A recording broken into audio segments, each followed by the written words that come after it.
Le FC Barcelone a terminé sa tournée de pré-saison en Asie avec une victoire claire et convaincante de 5-0 contre le Daegu FC à Séoul. Un résultat qui, sur le plan sportif, reflète la bonne forme de l'équipe dirigée par Hansi Flick à quelques jours du début officiel de la saison 2025-26. Pour Kubarsi. Cependant, tout n'a pas été que bonne nouvelle pour les Blaugrana. L'inquiétude s'est emparée du banc lorsque Kubarsi est tombé sur la pelouse avec des douleurs visibles à la jambe droite. Le jeune défenseur central, qui à ses 18 ans s'est imposé comme une pièce clé de la défense de l'équipe catalane, a tenté de se relever après le choc, mais n'a pas pu continuer normalement. Sa boiterie évidente et le geste de demander le changement ont déclenché les alarmes. Flick, visiblement affecté, s'est pris la tête dans les mains en voyant l'un de ses piliers défensifs devoir quitter le terrain. Sans hésiter, l'entraîneur a fait entrer Hector Fort, privilégiant la santé du joueur au-dessus du résultat. Selon le journal Mundo Deportivo, l'incident n'est pas grave. Les premiers examens médicaux réalisés sur le défenseur catalan ont écarté tout type de lésions structurelles. Ce que Kubarsi a subi était un coup violent au genou gauche et son retrait du terrain de jeu était surtout une mesure préventive. En fait, le footballeur a quitté le terrain par ses propres moyens, un signe rassurant tant pour le staff technique que pour les supporters blaugrana. Heureusement, tout indique que la frayeur ne sera pas plus grave. Le rapport médical définitif est encore en attente, mais on s'attend à ce que les prochains tests confirment la bonne nouvelle annoncée par Mundo Deportivo. Il n'y a pas de lésion grave, seulement un traumatisme léger. À partir de là, l'objectif sera que le joueur retrouve ses sensations le plus rapidement possible pour être à 100% pour le début du championnat. En attendant, le club respire avec soulagement. La pré-saison a laissé de bonnes sensations sur le plan collectif et l'absence temporaire éventuelle de Kubarsi ne devrait pas trop perturber les plans de Flick à court terme. Cependant, ce qui s'est passé en Corée rappelle que, lors de cette phase de préparation, la santé des footballeurs est plus importante que les résultats. Ronny Bardghji. Le Football Club Barcelone continue de miser fermement sur la jeunesse comme base pour construire un projet compétitif et durable à long terme. L'un des noms qui a suscité le plus d'attentes ces dernières semaines est celui du jeune talent suédois Ronny Bardghji, récemment recruté par l'entité Blaugrana. Son incorporation ne répond pas seulement à un besoin sportif, mais aussi à une vision structurelle qui combine présent et futur. Selon une information révélée par le journal Sport, le club a déjà défini un plan spécifique pour son développement au cours de la saison 2025-26. Après son arrivée, Bardghji a été inclus dans la pré-saison de l'équipe première dirigée par Hansi Flick. Au cours des premières semaines de travail, l'entraîneur allemand, ainsi que le directeur sportif Deco, se sont concentrés sur l'observation des jeunes talents émergents, beaucoup d'entre eux provenant de la Masia ou de récentes incorporations. Dans ce processus d'évaluation, le cas de l'attaquant suédois a particulièrement attiré l'attention. Malgré sa jeunesse, Bardghji a réussi à se distinguer rapidement. Son adaptation au groupe a été pratiquement immédiate et son attitude ainsi que ses performances lors des entraînements ont convaincu le staff technique. Selon les mots recueillis par Sport, au sein du club, on considère que sa maturité footballistique est supérieure à ce qui était attendu, ce qui lui a permis de gagner la confiance de Flick ainsi que de Deco. Cette bonne impression a conduit à une décision très spécifique sur la manière de le gérer lors de la première année.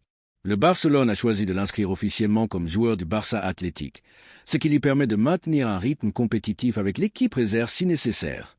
Cependant, sa routine quotidienne sera liée à l'équipe première. Il s'entraînera sous les ordres de Flick et pourra être convoqué pour des matchs de championnat ou des compétitions européennes lorsque ce sera nécessaire. Ce format de double dynamique a déjà été utilisé avec d'autres jeunes du club, mais dans le cas de Bardghji, il est mis en place avec une intention claire. Lui assurer des minutes de jeu sans perdre le contact avec le plus haut niveau compétitif. De cette manière, on évite de le mettre sous trop de pression, mais on ne le relègue pas non plus au second plan. L'entraîneur Hansi Flick a pleinement confiance en le potentiel de Bardghji.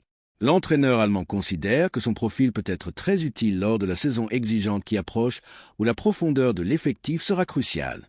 Bien que la concurrence en attaque soit forte, le joueur suédois apporte des caractéristiques différentielles qui peuvent lui ouvrir des espaces lors de matchs ponctuels ou même lors de phases critiques de la campagne. Selon ce qui a été publié par Sport, le club n'a aucun doute que Bardghji est prêt à relever des défis importants. Son inclusion régulière dans les entraînements de l'équipe première vise à accélérer son intégration tactique et sa compréhension avec les coéquipiers plus expérimentés. Si tout se passe comme prévu, Bardghji pourrait devenir une pièce importante de l'avenir blaugrana. Pour l'instant, son parcours sera mesuré, mais plein d'opportunités. Et s'il continue à performer comme jusqu'à présent, il ne fait aucun doute que le jeune Suédois fera parler de lui au Camp Nou. Frenkie de Jong. La tournée asiatique du FC Barcelone s'est terminée en apothéose avec une victoire écrasante de 5-0 face au Daegu FC. Mais au-delà du score, c'est la figure de Gabi qui a capté l'attention. Le jeune milieu de terrain andalou est devenu, en seulement quelques matchs de préparation, l'un des noms les plus commentés dans l'environnement culé. Sa performance exceptionnelle ne l'a pas seulement consacré comme le meilleur buteur de l'équipe lors de la pré-saison, mais a également ouvert un débat inconfortable mais inévitable. Frenkie de Jong devrait-il s'inquiéter? Absolument. Lors de la tournée, le Barcelone a marqué un total de 15 buts et n'en a encaissé que 4. Sur ce total, 3 buts portent la signature de Gabi, dont 2 lors de la victoire finale contre le Daegu FC.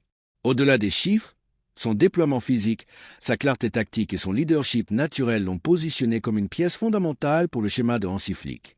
Selon Marca, ses performances n'ont pas échappé au staff technique, qui évalue très positivement l'évolution du jeune Sévillan. L'un des points qui attire le plus l'attention est le protagonisme croissant de Gabi dans les moments décisifs.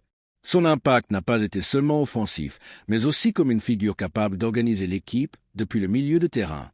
Une qualité qui le place même comme possible héritier du brassard de capitaine une fois que Marc-André ter Stegen décidera de faire un pas de côté. Ce détail, également souligné par Marca, met en évidence la valeur symbolique que le club pourrait accorder à sa figure à court et moyen terme. En revanche, Frenkie de Jong traverse un moment délicat. Bien que sa campagne 2024-25 ait été l'une des plus solides depuis son arrivée dans la ville comtale, se consolidant comme un joueur clé sous les ordres de Flick, son rôle pourrait être compromis par l'ascension météorique de Gabi. De Jong est sur le point de sceller une prolongation de contrat qui le lierait au club jusqu'en 2030, un signal clair que la direction mise sur sa continuité. Cependant, comme le souligne Marca, le staff technique n'exclut pas de donner plus de minutes au duo Gabi-Pedri, même si cela implique de déplacer le Néerlandais de sa position habituelle. La situation pose un dilemme intéressant pour Flick, trouver l'équilibre idéal dans un milieu de terrain rempli de talent. Gabi, avec seulement 20 ans, ne représente pas seulement l'avenir, mais c'est également gagner le présent. Pedri, lorsqu'il est physiquement apte, est indiscutable et De Jong, avec son expérience et sa polyvalence, reste une pièce précieuse. La compétition sera féroce et il est probable que nous verrons plus de rotation que d'habitude dans cette zone du terrain.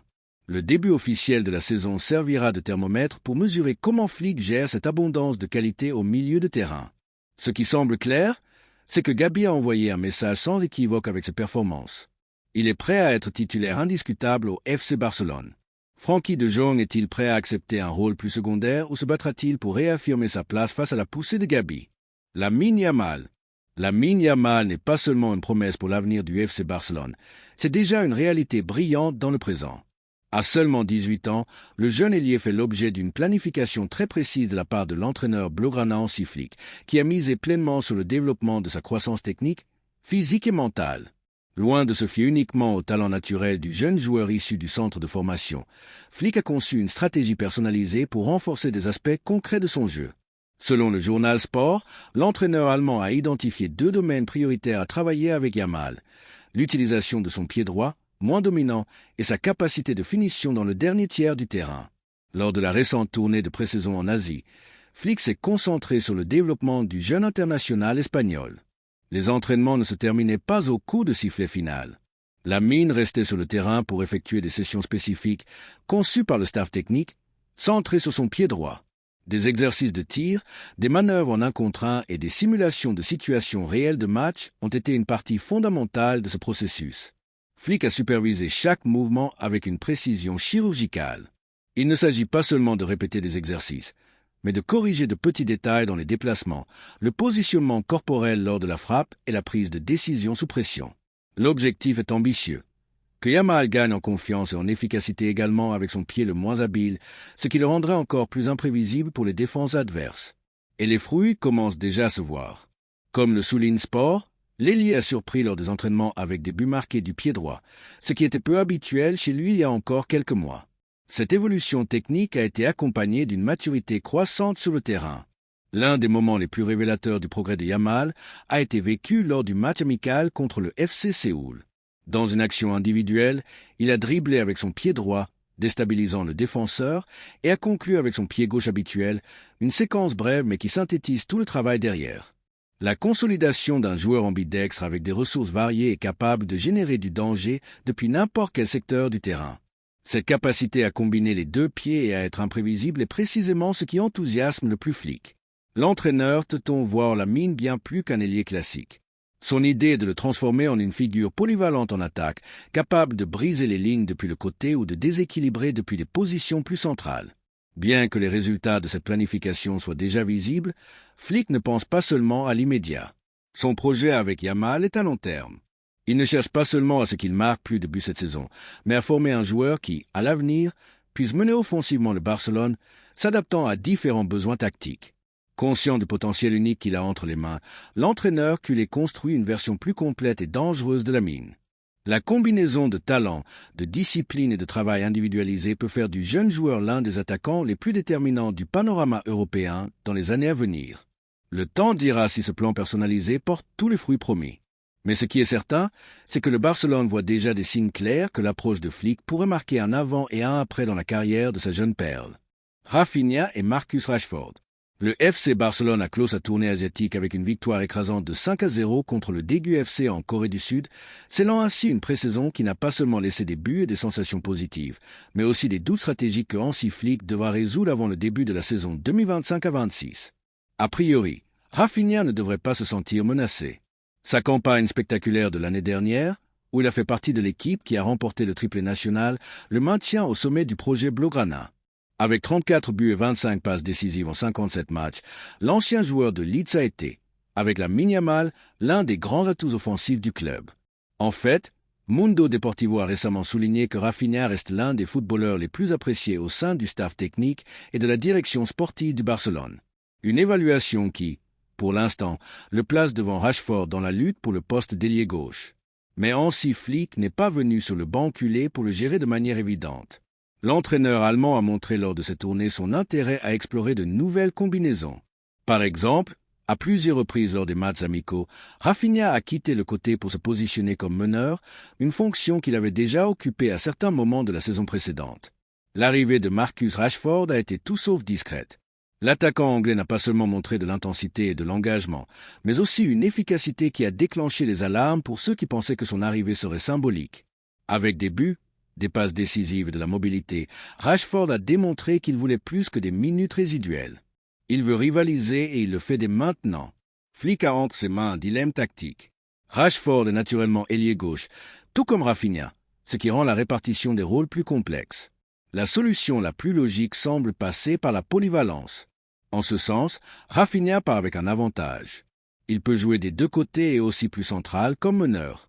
Cette ressource tactique lui permet de rester titulaire, mais pose également d'autres défis. Que se passera-t-il avec des joueurs comme Dani Olmo et Fermin Lopez si Rafinha commence à occuper plus d'espace au centre du terrain? Flick devra gérer avec une précision allemande un orchestre où il y a beaucoup d'instruments précieux, mais où tous ne peuvent pas jouer en même temps. De plus, déplacer Rafinha au centre, bien que cela donne de la fluidité au jeu offensif, pourrait générer de la congestion dans une zone du terrain où l'équilibre est délicat.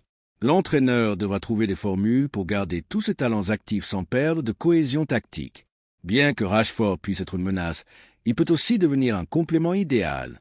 Flick pourrait construire un système où les deux coexistent, exploitant leurs vertus selon l'adversaire et le contexte de chaque match. La saison 2025-26 s'annonce comme un examen collectif, mais aussi individuel. Rafinha devra démontrer que sa grande saison n'était pas isolée, mais le début d'une ère dorée dans sa carrière. Avec Rashford à ses trousses et l'exigence interne croissante, chaque entraînement comptera.